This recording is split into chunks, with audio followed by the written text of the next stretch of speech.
Hey guys, I just decided to make another video.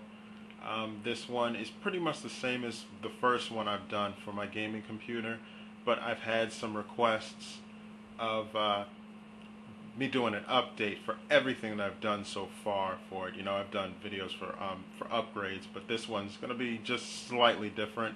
So if you want to watch this, that's fine. If you don't, that's fine too. But I just took my gaming computer and I put it in my living room today because I'm running it off of my 30-inch TV, high definition. Picture's beautiful. I actually played Call of Duty 2 on it one time. It was really nice. You'll see that only difference I made here was a little sticker here for Jinx, Jinx.com. I got a couple of the t-shirts. I love it. But basically, starting with the front here, you'll see that it's nice and lit. But that's only because I took off the front metal panels that actually blocked off a lot of airflow. So I just took that out so that air can actually flow through here, because there's actually a lot of negative airflow that that actually will grab that air and pull it right in and right through the back and through the top. I have just a simple DVD-ROM burner. It's a SATA burner, and because it's a SATA burner, the cabling is actually easier and it's simpler. Alright, gonna look on the inside here, which is kind of bright. Of course, you'll notice that I have Gemini 2 from Cooler Master, my CPU cooler. My CPU that's under it is a dual-core 6400 plus from AMD. Of course, I wanted to go dual core because the quad core Phenoms aren't that great, although the 9950 looks promising. I talked to God, I can't even remember his name, but he took a plunge and he didn't regret it getting the 2.6. He was able to overclock it to 3 or 3.1 gigahertz, which is good.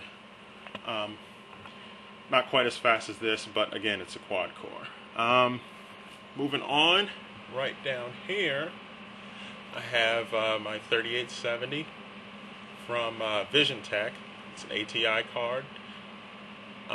You know, when it first came out, it was pretty fast. Of course, the 4870 is the beast right now, and of course, the 4870, which should come soon.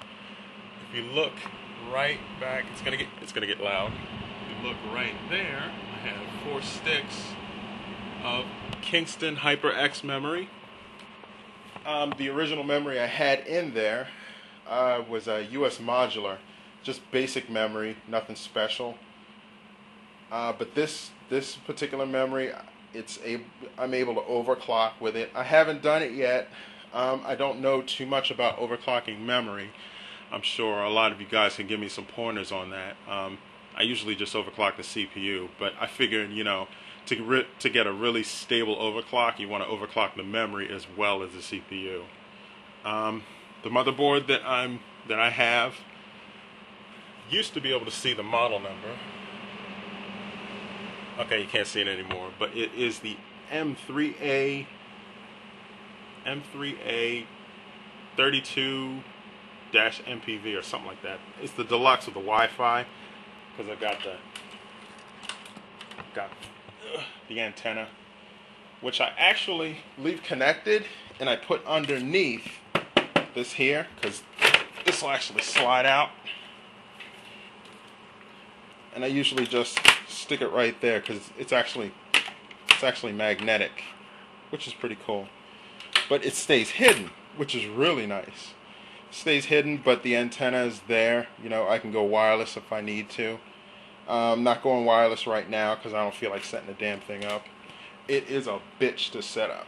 So if you don't need wireless, I would suggest not even trying. Just go for the regular MPV Deluxe. I kind of regret it because 9 times out of 10 it's already hooked up through the hard wire. Moving on, going to the power supply. It's a 600 watt X Pro power supply from Ultra. First time getting an Ultra power supply. The last two I've had were just for PC, but the Ultras do really well. I mean, it's really nice. Gives me nice stable power no matter what I do to this computer, and it's not modular. It's kind of a letdown. Here's some of the cable routing. You might be able to see it. Actually, a lot of the cables are going underneath because there's a hole right back down here, and I put a lot of the cables that I don't use through there. But you can see my SATA cables are nice. You see this one cable going up into the SATA burner, CD burner, and of course my module here. This is the module for the lighting, which is way up here, which is blinding, but it's on the other side next to the two exhaust fans here and the exhaust fan there. Got a lot of fans. If you mod this case, you can put a lot more fans. In fact, I was thinking of putting one right there to blow in towards the video card. This one doesn't blow a lot of air because there isn't a lot of space underneath, and the way they designed the intake, it's probably a waste of energy to have this fan, but I keep it in here because it does have a little bit of airflow. And basically that's it. Don't have anything else to say other than my weak ass setup here. I have this Microsoft trackball mouse that I'm using just for this, and some cheap Hewlett Packard. Nothing like the I/O or the interface devices that I normally use. You know, my G5 from Logitech, and I use a cheap, just a cheap keyboard until I get the G15, which I really want. But that's basically it. So I will just say goodbye.